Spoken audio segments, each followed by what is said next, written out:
Chromosomes. Little strands of nucleic acids and proteins are the fundamental genetic instructions that tell us who we are at birth. Most people are born with 46 chromosomes, but each year in the United States, about 6,000 people are born with an extra chromosome, making them a person with Down syndrome.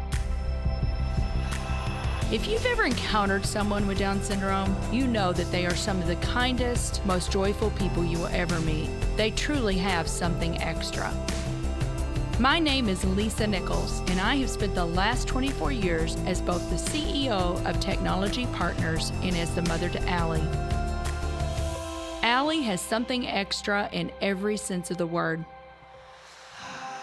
I have been blessed to be by her side as she impacts everyone she meets. Through these two important roles as CEO and mother to Allie, I have witnessed countless life lessons that have fundamentally changed the way I look at the world.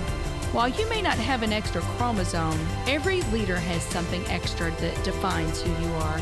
Join me as I explore the something extra in leaders from all walks of life and discover how that difference in each of them has made a difference in their companies, their families, their communities, and in themselves.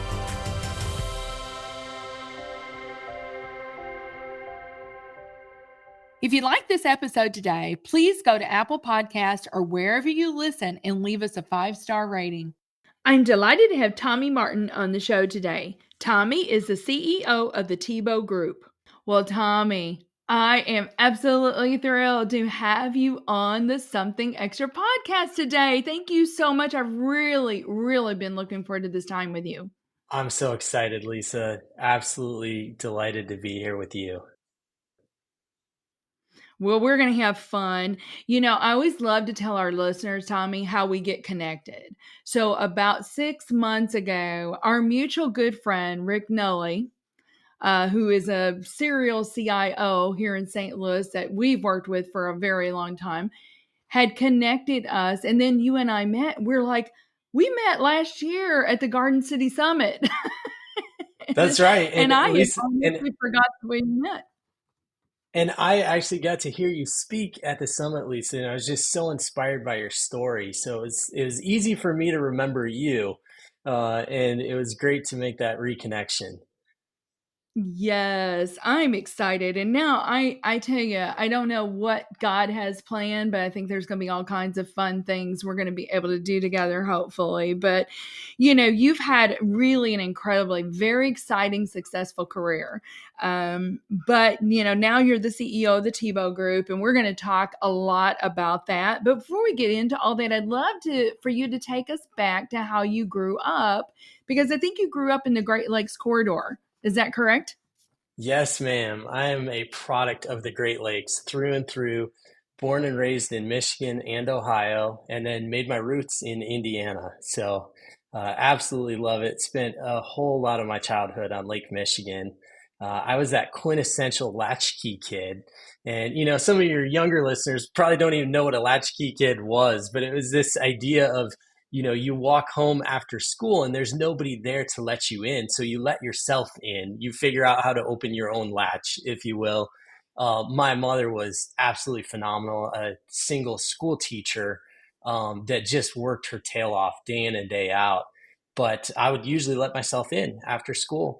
And then I just had hours upon hours to let my imagination and my curiosity run wild. And I like to think that was a big part of my entrepreneurial beginnings, was just creating fun for myself. Yeah, that's really interesting. I've never heard anybody say that, creating fun for yourself. So you kind of were creating something out of nothing. However, in that realm, that is so beautiful. Tommy, I remember Greg and I many years ago, our attorney at the time and his wife had a place in Michigan, and they invited us to come, and we're like, this is a lake? This is an ocean. We could not believe how expansive it is and how cold it was. It was very cold. It gets exceedingly cold in the winter. I will definitely admit to that. But we love it. But you know, one of the challenges as an Ohio State Buckeyes fan, especially during the football season, we have to refer to it as the state up north. But the only part I'm still willing to claim day in and day out is Lake Michigan. It's not officially part of the state up north. It transcends beyond that. And it's just one of the most beautiful bodies of water in the world. No, I could not agree more. Well, you went to Taylor University, where you met your beautiful wife, Rachel. I know you have a BA from Indiana University, a certification from the Booth School of Business, the Wharton School, Harvard. My goodness, you've had a really awesome education, and then went on to have this incredible career in wealth management investments. How did you get started in that field, Tommy? What was the story behind that and having you choose that field? It was actually an accident. It really came down to I wanted to marry a girl. I'd met my wife my freshman year at Taylor University. We had this thing called Spiritual Emphasis Week. And what it was, you had to go to chapel every day of the week. And it was the same speaker every day. And as a freshman, they actually took attendance to see if you were actually showing up. I thought that was cruel and unusual punishment. And so I showed up the first day of that week, and the speaker was actually phenomenal. He was so good. I learned so much. I actually became excited to go back all the other days of the week. And sure enough, that Friday, that speaker made a big mistake. He actually brought his daughter with him. And I took one look at her and said, I'm out of the game for the rest of my life. And she's now my wife of 23 years. And at the time, I was actually a triple major in youth ministry, Bible, and music. And it turns out, Lisa, I'm actually terrible at all three of those. And I hope to be great, truly hope to be great at my Bible someday. But, I had met this incredible woman. I was 17 years old and knew I wanted to spend the rest of my life with her. And so I really was on a quest for, how can I get into a position where I can provide for a wife and eventually a family. And a guy at our church needed an intern. So I signed up just to have a job. And it turned out he did this financial stuff. And, I fell in love with it because it was an opportunity to actually be a pastor in financial advisor's clothing. And I found out I was actually good at that. And if people will tell you about their financial life, they'll talk about anything, is what I found. And so I found myself day in and day out helping people talk through their marriage challenges, helping people talk through their challenges with their children. Yes, we would talk about all their financial stuff, but it was really just a means to talk about the bigger, more important things in life, really get into what we call their wealth that matters. Very few people end up with a massive net worth and say, I wouldn't trade it all if they've lost their family along the way. And so Mm-hmm. that became our emphasis was how do we help people really get to the wealth that matters? And it's very rarely has much to do with money. That is such a beautiful story. I love everything about that story. You're kind of you were an accidental financial management manager. I've got a friend that he always says he's the CEO of a bank, and he always calls himself the accidental banker. He fell into it, but God had a plan, right, Tommy? Even from that beginning, for you to meet that man, and obviously to meet Rachel and her dad. Well, I think that then you were at Larson Financial for 11 years, and the last two of that time you were the CEO, and that is a St. Louis-based firm that provides outside services to physicians and people in the healthcare space. Yes, an incredible firm. And I was so grateful. I was one of the first people to join the boat and work with Paul and his brother Jeff. And they just had this vision for how do we scale a financial service firm. And this was back before any other firm that we know of had really thought about centralized services, where taking the financial advisor out of the position of being a stockbroker or an investment manager and making them a relationship manager and centralizing the investment services, centralizing the planning services. And then we really built almost a franchise like model out of it and developed a great process where we could bring in a new advisor, new to the industry, and help them become successful as an advisor very, very quickly where most of the industry was failing out 80 to 90% of new advisors.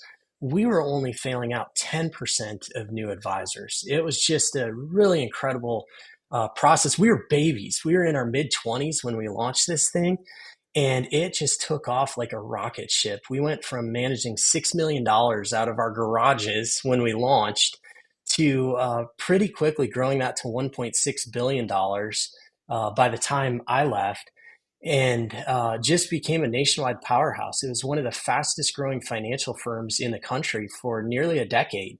And they've continued to do great things. I'm so proud of the team over there. They've just done an absolutely tremendous job. My exit happened was actually just a very personal decision of my children were going into middle school, and I had just been traveling like crazy. I was gone about every other week, leading the firm, and just really felt convicted that I needed to be home when my kids were in middle school. It was just such a formative time of their lives. And so I had told the team when I took the CEO role, I said, hey, I can do this for 3 years, but after that, I need to be done because I'm going to be home for my middle schoolers. And my partners, I don't think they thought I was serious when I said that, but I genuinely was. So as my kids went into middle school, that became the right time for me to just exit the business. It was just an incredible exit, life-changing exit for my family. But I've been so proud to see what the team has continued to do and grow. They've just become an absolute powerhouse. I mean, they've taken it so far beyond where I had taken it. Colin Wines, who's the president over at Larson Financial, he was a guy I got to work with day in and day out. He and I actually met on an airplane, and that's how we ended up recruiting Colin. And so to see an understudy go on to do bigger and better things than I ever accomplished has just been one of the great honors of my life. I'm just so proud of him, so proud of the team over there.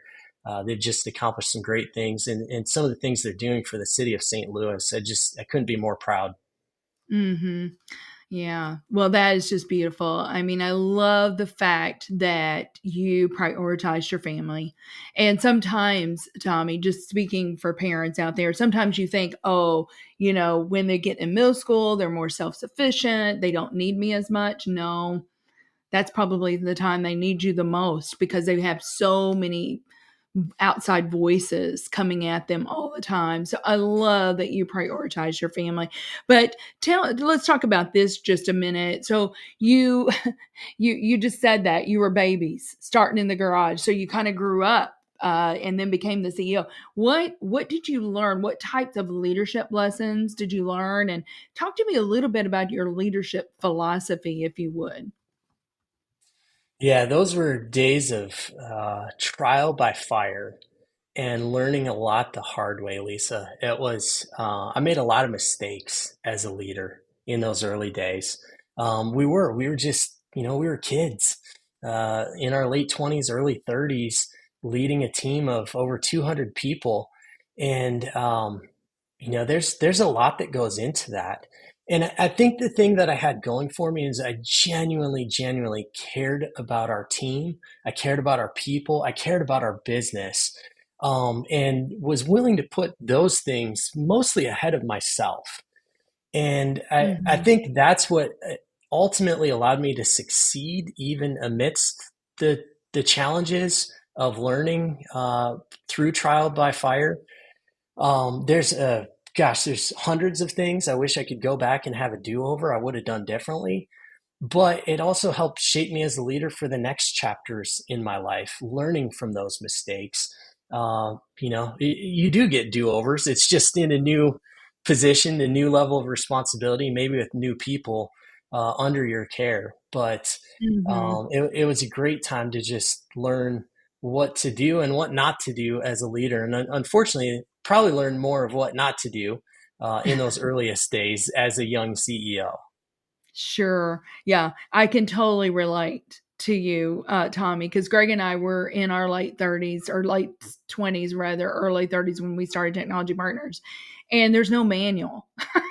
There is no playbook, or at least at the time there was not. Now there's boot camps and things like that that you can go through.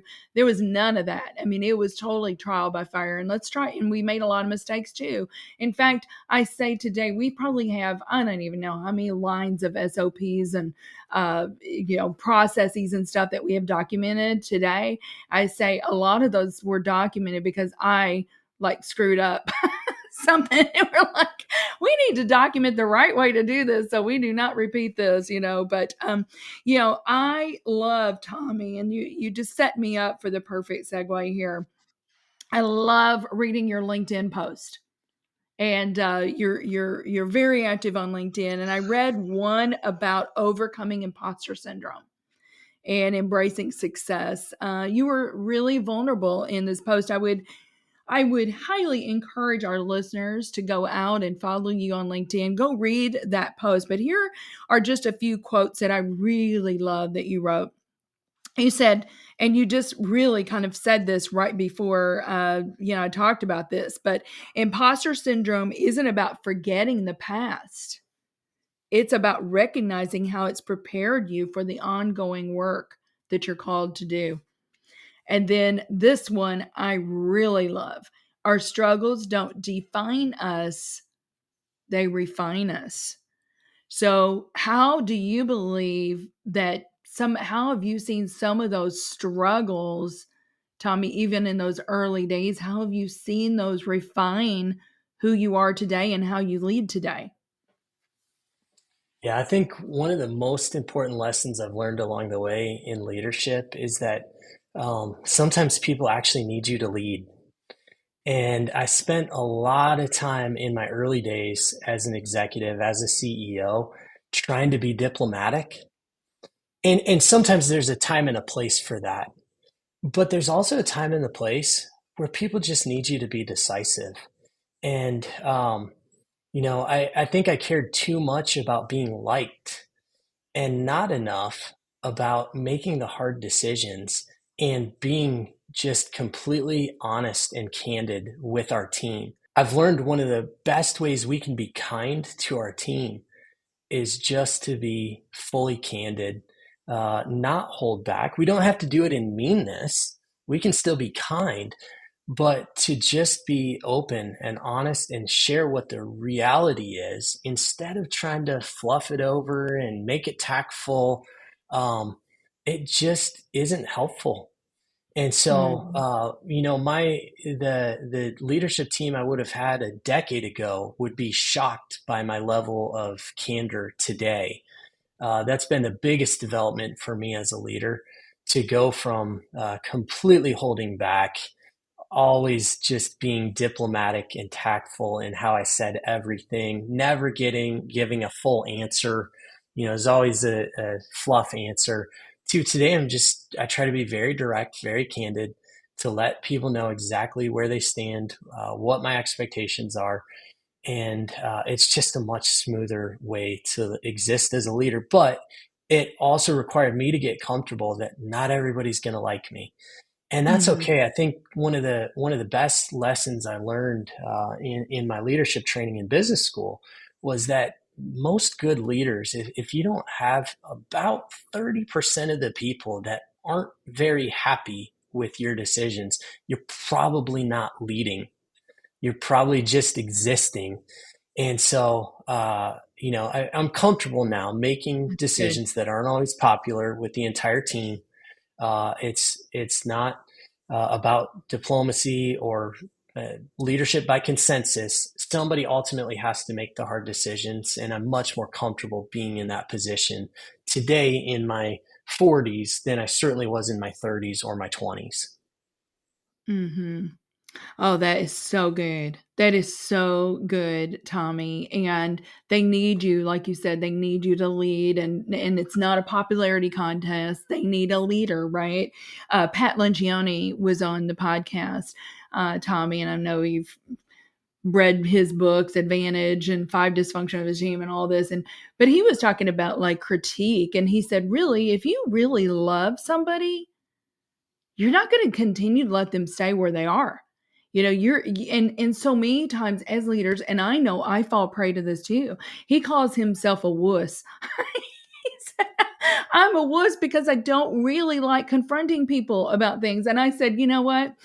I'm going to admit something. I'm a wuss too. I mean, I don't like doing that, but it's like if you really care about somebody and you see something that needs to be changed or you need to make a hard call on something, it's really kind of unloving not to do that. And that was kind of That's right. a paradigm shift for me. But let me ask you something. In fact, I just did a post about this morning. LinkedIn had a research study that came out that said 66% of women, and of course, I do a lot of speaking to women. I'm sure men have the same thing, Tommy. I don't know what that percentage would be, but it said 66% of women suffer from imposter syndrome or self-doubt or thinking that they're not enough. And I'm sure the same is true for men. I just don't know what that stat is. What would you say, knowing that this is a common thing for people to have that self-doubt? What kind of advice would you give them, Tommy, if they're sitting there going, oh, I don't have the confidence to do this job, or I feel like if people knew, then they wouldn't want to follow me. I mean, what would you say to them? I think the studies on vulnerability are absolutely fascinating to me, Lisa. And unfortunately, here's what they say, that vulnerability from the top down is actually extremely well received. Unfortunately, vulnerability from the bottom up is not well received by the organization, by people's peers, by their boss, by their boss's boss. And so it's something we have to be very self aware about. So, as leaders, what it gives us the unfair advantage of is that we can actually be vulnerable about what we're experiencing in the moment. And by and large, that's actually received as a very good thing by the organization, by the people that report to us, by the people that report to them. And so that would be my best advice. If you're feeling that as a leader, it's okay to speak up and just articulate that. Like, team, there's a lot of days I don't feel capable, equipped, confident to be sitting in the seat that I'm sitting in. And oh my goodness, I believe that as CEO at the Tebow Group. I pinch myself every day that I'm in this position, but I absolutely spend most days feeling like, oh my goodness, I don't know that I'm the right man for the job. I don't know that I'm properly equipped. That's all very real. And it's okay to share that with your team if you're feeling that. Where unfortunately it's less effective is if you are the newer person in the organization or if you are reporting to other people, it's not received nearly as favorable to have that vulnerability from the bottom up. And I wish Mm-hmm. that was different. And I hope as a leader, I can do a better job of accepting it and appreciating that vulnerability instead of letting it be a detriment to somebody's future career path. But that's not what the research says right now. It actually can be a detriment to the future career path if you're Mm-hmm. vulnerable when you're not in that key leadership role. Yeah, that is really interesting. Well, hopefully, Tommy, as leaders, what we do is we're giving people the permission to raise their hand and say, I need help here. I'm not really clear on what it is I'm supposed to be doing. Because I've honestly seen people that come across with so much hubris and confidence in not such a great way, and they go off on their own and do something because they don't want to raise their hand, and then it's completely the wrong thing, right? I would much rather have somebody come and go, I need help. I really don't understand what it is that I'm supposed to be doing in this particular case. And the other thing is, yeah, but I think we as leaders have to model that for the people that we're leading and giving them permission that it's okay.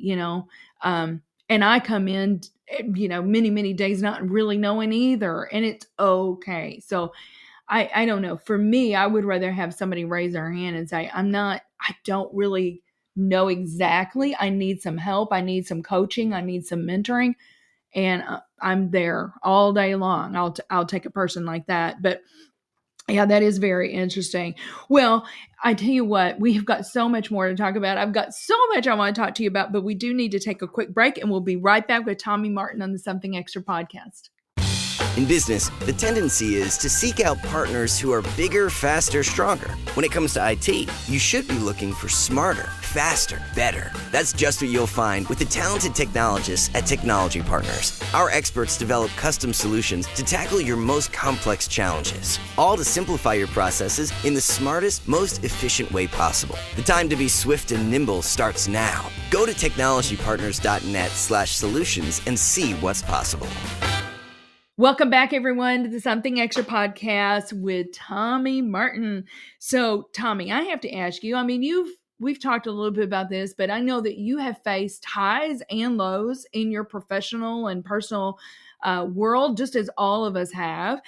How for you have you maintained a sense of purpose through all of those? Because I think that a lot of people can probably relate to that. And I just want to hear from you how you have maintained your hope and your purpose. Yeah, Lisa, that's actually some of the most challenging parts of my life. So my first three businesses went absolutely nowhere. And it's easy to look at people and see all the success. That's normally what we get to see. What we don't often see is under the hood, what it took to get there, or maybe the struggles they still have today. We put out this outward picture to the world on social media, and even when we're talking in our small group or those things, usually we're giving them the best picture of our life. And during that period where my businesses were just failing one after another, just absolutely failing, it was really, really difficult. We went through a 3-year period where we didn't know how to buy groceries week after week after week. And I'm so grateful. I had incredible family that stepped up to support us. I had friends. I had a friend that co-signed a loan at a bank for me. I mean, like a lot of people don't have people that will surround them like that. It was like they were propping us up so we couldn't fail. And without that, I would not be doing what I'm doing today. And so during those times, though, it was very difficult. And I'm so grateful. I have my faith in Christ to fall back on. And that was really what kept me through. But there was a period where I was just trying to muscle through without Jesus and without my faith. I was just trying to muscle through and get it done on my own. And I vividly remember a day I walked into my little boy's bedroom. They were both sleeping. And I realized a couple things. First, I realized, wow, they are now at an age where they're older than I was when my parents got divorced. And that was a really emotional moment for me. Even talking about it now, I'm still emotional. I was just, it gave me pride that we'd fought as hard as we had to get to where we were, even at that point, where we still had no business success. But at least we had reached a milestone in our family life that my parents hadn't reached. And I have incredible parents, by the way, but that was, certainly a difficult part of my life. My first memory in life is walking in to find out my parents were getting divorced. And so it was awesome to reach that milestone. But I also, in that moment, I had a fleeting thought that my kids would be better off with my life insurance than with me. And I'm so Mm. thankful it was a fleeting moment. That was the night I literally got on my knees in my children's bedroom and just said, God, I cannot do this without you. Please just take over my business, take over my life. I'm here to serve you however you want me to show up and serve you.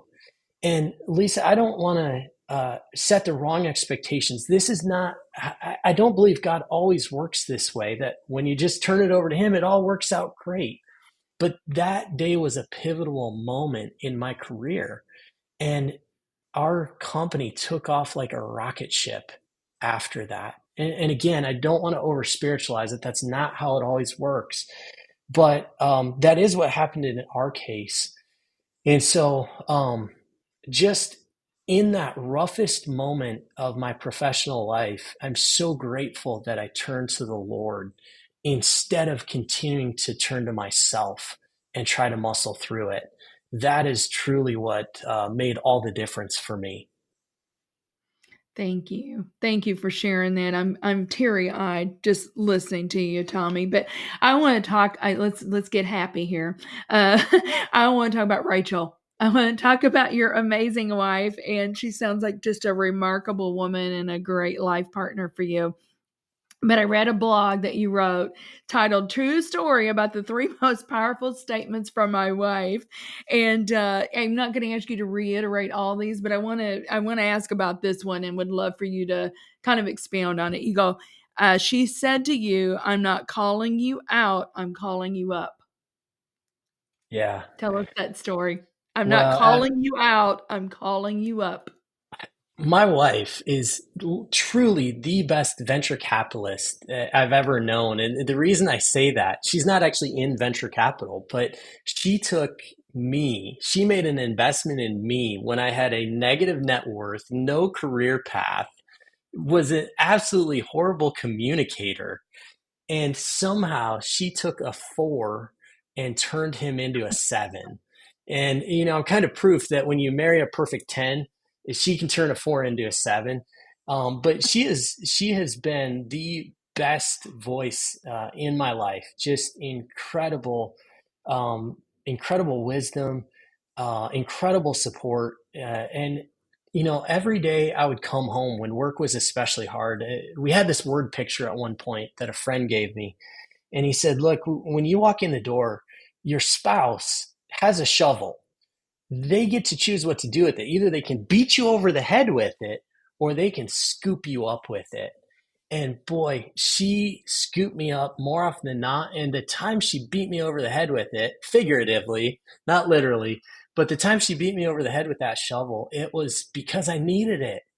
And she has just been the most incredible support I could ever dream of. But some of those moments have absolutely defined my professional life and my role as a father and as a husband. I'll get to the quote that you gave, but one of the other ones that I love sharing is she had to come to me at one point and say, our family is only getting your leftovers, and we need more of you than that. And that happened before I had stepped into that CEO role, but that was part of why I made that important decision, even before I accepted the CEO role, to say, I'm only going to do this for 3 years, because I knew my family wasn't going to get what they needed out of me when my children were in middle school if I was still in that seat. I didn't have a way to be able to accomplish both. I'm not saying nobody can. I just wasn't equipped at that time of my life to be an outstanding CEO and an outstanding father and husband. And Mm-hmm. so the quote you referenced was just an absolutely incredible moment as well. My wife is so wise and just came to me one day, and she was talking about an aspect of parenting in a way that I wasn't setting the example for our children that she knew they needed me to be setting. And the way she approached it was just with so much love and grace and class. Grace. She just said, I want you to understand, I'm not calling you out, I'm calling you up. And it took me from defensive and wanting to fight back and challenge and say, no, you're wrong, that's not what's happening. It just put me lights out. All I could do was listen and ask for help. And just her approach was so thoughtful, so careful. It made me want to be a better man. Yeah. I think that is such a beautiful phrase. And how many times, right, do we have somebody in our family, or even you could use that with your children, and because they might get defensive about something that you're trying to instruct them on, but it's not like, I'm not calling you out, I'm calling you up to a higher level because that's how much I love you. So I think that is so beautiful. Well, I'm excited about talking about this. This has been I've loved talking to you, Tommy. I think I could talk to you for 5 hours. We're not going to do that to our listeners, but you're now the CEO of the Tebow Group. I got to know, how in the world did this come about? I have loved what Timmy and then Demi have done for years. Allie, our youngest daughter, as you know, is a little girl with Down syndrome. We have participated in many Night to Shines. So I love Let's what you're doing. go. I know. It's always such an amazing evening. But how did you get it involved, and how did you connect with Tim and Demi? Yeah, it really started a decade ago, Lisa. So after I'd sold our companies, we had decided as a family we did not need our own family foundation because we loved so much the work that the Tim Tebow Foundation was already doing. And I'd never met Tim. I didn't expect to meet Tim. We just loved the work they were doing in areas of adoption, care, and prevention for children with profound medical needs, for children with special needs, and in the areas of anti-human trafficking and child exploitation. We just absolutely loved the work they were doing. And we said, why would we start over from scratch when they're already doing such powerful work? Why wouldn't we just join them? And I learned at that same time that Warren Buffett, who at the time was the second richest man in the world, had decided the same thing. He didn't need his own family foundation because he loved the work that the Gates Family Foundation was already doing. And I just kind of said to myself, well, boy, if the second richest person in the world can make that decision, it can't be the worst decision ever for us. And so we had just decided we were all in to support the Tim Tebow Foundation, and went on to launch some other companies and do some fun things. And it was ultimately through that we had launched a healthcare venture capital firm. And through a lot of really fun, just I'll call them kind of God orchestrated moments, because they truly have to be. It put Tim and I together. He became an investor in our healthcare venture capital fund. And through that, I got to know his team really well. And I was so impressed by the people and their passion, and then the purpose they were showing up for at work day in and day out. And a couple of years ago, talking with their team, I found out Tim had a big need for somebody to come run the for-profit side of his world so that he could spend more time on the nonprofit side. And that was ultimately what brought us together. And so that's my role today. I get to help lead the for-profit side of the house, so that Tim and his wife Demi can spend more time on the nonprofit side of their work, fighting for some of the most vulnerable people around the world. Mm-hmm.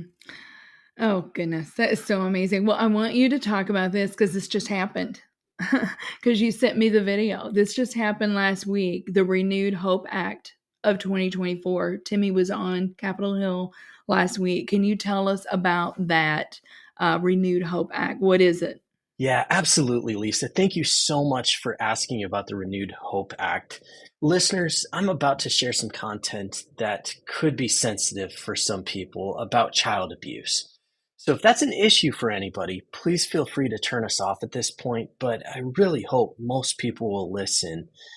And one of the things we've come to realize is that there are over 50,000 children that are being sexually abused, most of them by someone in their trusted circle, and it's being broadcast online for other viewers.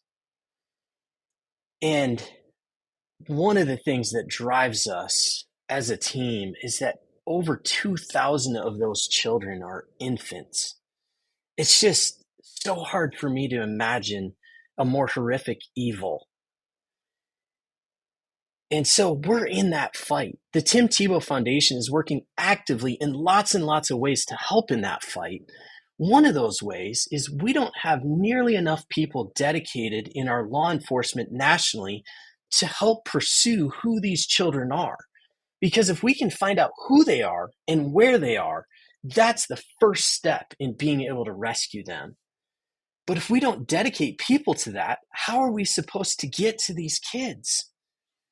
And so our US budget, the way it's currently structured, doesn't dedicate nearly enough resources to these 50,000 plus children that need our help so desperately. So the Renewed Hope Act dedicates some very specific resources to give us more people that their job is to go in and find and rescue these kids. And we are so honored to put our energy behind that effort.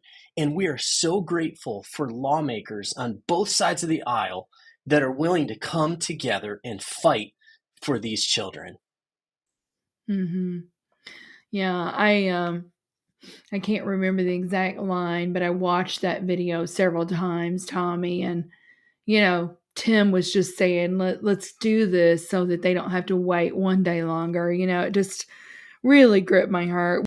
So, Tommy, when we look at Tim and Demi, we see them in the public eye. We see what is put out there on social. We see that. But can you just tell us, because you know them intimately, you know them personally, are they the same? I've got a friend that says, does the video match the audio with them? Are they as amazing in person as they are what we see? Lisa, I do. I get to see them day in and day out, completely behind the scenes, and all I can tell you is they're actually even better than what people see in the public eye. They're actually more kind than what you expect. They're more passionate than what you expect. Their instincts about business and people are just incredible. I'm inspired day in and day out, getting to work side by side with Tim and Demi. They're just truly genuine, passionate, and caring people. And one story that I love to tell that just really sums it up, because no one was looking, is we had arrived at the airport. It was Tim and I and a couple of colleagues, and the colleagues and I end up at baggage claim, and we look around and we realize, where's Tim? And we don't see him.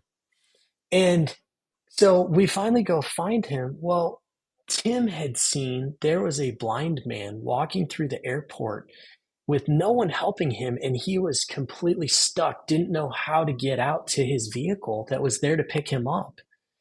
And Tim stopped, helped the blind man, walked him all the way through the airport, made sure he got safely in his car. And can you imagine that? This blind man had no clue. And this was in Jacksonville, Florida, at the Jacksonville airport. This blind man had no clue it was Tim Tebow helping him get to his vehicle. Oh, this story just brings me chills every time I think about it. But what really struck me is that there were three others of us with Tim, and none of us even noticed the blind man. I was one of them. But Tim noticed him, and Tim went out of his way to make sure that he got to safety. And that is just such a strong picture of what we do day in and day out. And it's Tim and Demi noticing some of the most vulnerable people among us in a way that most of us are just passing by or we're looking the other way. But Tim and Demi are there saying, how do we help make sure we get them to safety?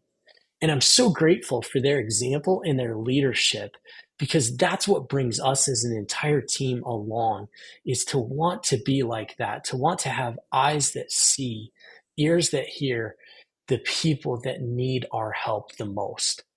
That is such a beautiful story. Let me ask you this, because we've got our sweet little Allie, our little girl with Down syndrome, that teaches us something new every day. Every day, she's such a beautiful. I told somebody the other day, an enhancer to leadership lessons for me. But I know that you've got little Gracie, and you've got Gracie that's on the autistic spectrum. What have you learned? What are some of the lessons, Tommy, you've learned from Gracie?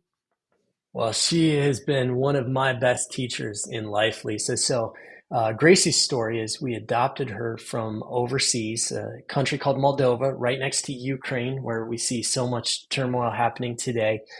We adopted her when she was 2 years old, and we didn't know she had severe autism. In fact, I'm a little bit embarrassed by this, but when we filled out the forms to adopt a child, one of the things they ask is, would you accept a child with one leg? And we said, yes. Would you accept a child with one arm? Yes. A child that's blind? Yes. Anything physical? We said, yes, yes, yes. Would you accept a child with mental challenges? And we said no, because we didn't think we were equipped. And I like to think God was laughing a little bit, saying, no, you're not equipped, but I'm going to get you there. And so she's been part of our lives for over 19 years now. She is just absolutely sweet. She's 21 years old today, but she'll always be our little 5-year-old mentally, is the best way to kind of understand Gracie. And we learn so many lessons from her. But I've also learned one of the most important lessons I've learned is how to be a more understanding husband through that. And Lisa, there was some research that came out that looked at the brain scan of the primary caregiver of a child with special needs. And what they were looking for is what type of brain is most closely associated to that same chemistry. And I'm not the primary caregiver for Gracie. That's my wife. That's Rachel. And what this study found was that the closest match of the chemical reactions that happen in the brain of a primary caregiver of a child with special needs is actually from a soldier in an active combat zone. Because even when they're asleep at night, the stress chemicals are still firing on all cylinders, because at any moment there could be an issue. Well, it turns out that is very nearly identical to the same brain chemistry as the primary caregiver of a child with special needs. That at any moment you might get that call from school, from the therapist, from the babysitter. And so there's never a moment where that stress chemical gets to relax. And so we don't know the long-term effects of this yet, but think of all the long-term effects we do know from what that chemical stress reaction causes in combat veterans: PTSD, stress, anxiety, depression. We have no reason not to expect that those same things should occur for the primary caregiver of a child with special needs. And so the moment I heard about that, it gave me a newfound respect and admiration and willingness to step up and help for everything that my wife was going through. Wow. That is, I've not seen that study or heard that, but it does not surprise me. In fact, Tommy, you've probably heard this, but so many times, couples that have special needs children don't make it. Their marriage doesn't make it because of all the stress. And, sometimes we just don't realize how much underlying stress there is in our lives, right? And that's why, for me, my faith is the thing that I lean on. And as you had said before, I mean, without God, I don't know how I would get through one day. But, let me ask you this. I'd love to ask this question. Do you have a morning routine? How do you start your day? What are your habits? I do. I absolutely do, Lisa, and I really credit it. So I'm very open about my severe ADHD. I am off the charts on the ADD spectrum, and so my morning routine is really what centers me and grounds me for the day. So when I do it right, some of my favorite parts are just certainly getting some time with the Lord, whether that's reading my Bible, spending some time in prayer. I make sure that I go through the calendar so I understand, are there any things that I need to be thinking about, anything I haven't thought ahead about. I take a freezing shower, and it wakes me up far better than coffee ever could. I'm going to admit my nerd side for just a moment here. There's a group that we play the game Wordle. It's that New York Times game where you're figuring out a 5-letter word. I have a Wordle group, just a great group of friends and family. And so I play the daily Wordle. And then ultimately, I set out what are the 3 most important things I need to get accomplished that day. Because I know if I don't get those 3 things done by 10 a.m., the odds of me actually getting them done go way down, because the unexpected things of the day are sure to pop in. Notice one of the things I did not say, and I try to coach our teams in this, one of the things I didn't say is checking my email.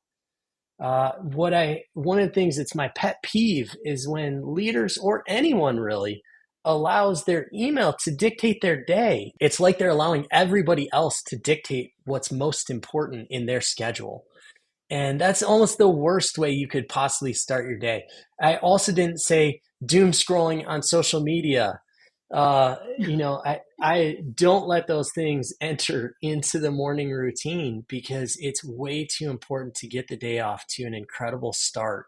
It frames everything. And then the other piece I add is Mondays, especially, I like to do leg day.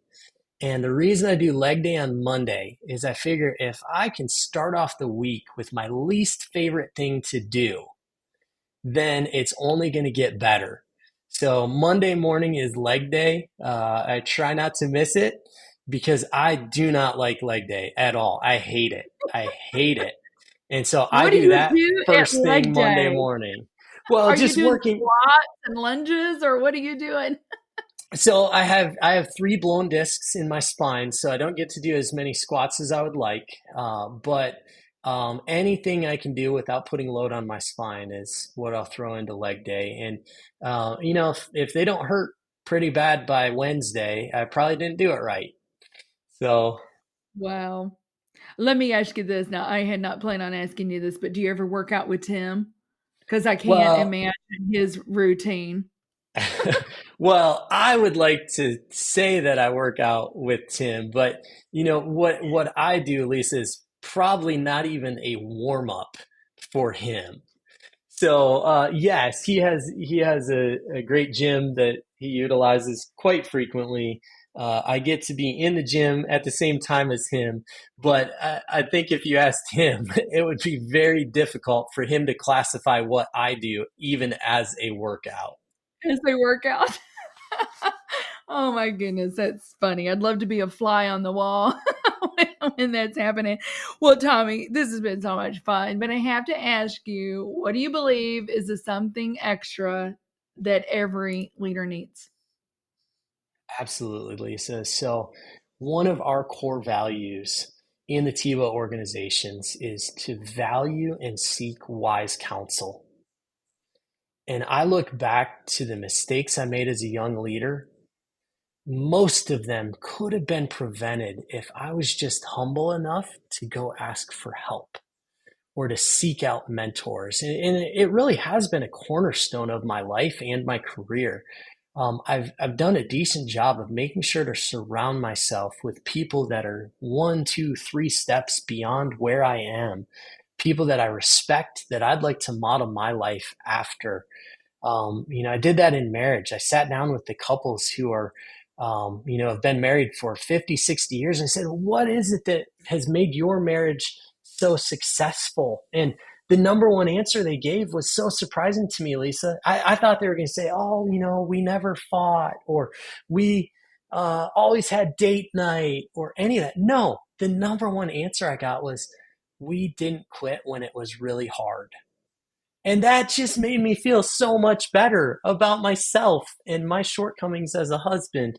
But certainly in work as a leader as well, it's having enough humility to realize we don't have all the answers, but then having enough wisdom to surround ourselves with people we can call to get strong answers. And it's truly part of our culture at both the Tim Tebow Foundation and the Tebow Group. Part of the culture is to value and seek wise counsel because that's how we make far better decisions. And our sub sentence under that core value is to especially value the opinion that doesn't come naturally to me. And that's the hard part. It's really easy to seek wise counsel if they're just saying exactly what you want to hear. But isn't Mhm. it ironic that by definition, wise counsel matters the most when we want it the least? Because it means we're making a hard decision and we probably have the direction we want to go. And wise counsel is telling us that our natural inclination is the wrong direction. So it's one of the greatest ironies of leadership is that wise counsel matters the most when we want it the least. But we're really trying to build a culture around accepting that wise counsel, especially when it's the opinion that doesn't come naturally to us. Mm-hmm. That's a mic drop moment right there, Tommy. That is a quotable. I love that. This has been so much fun. I have absolutely loved every single second of doing this podcast interview with you. So thank you so much for making the time to be on the show. And I cannot wait I know we're going to see each other in February. We'll see each other at the Garden Summit in February, but hopefully even before that. So thank you so much, my friend, for making the time. Thank you for listening to today's show.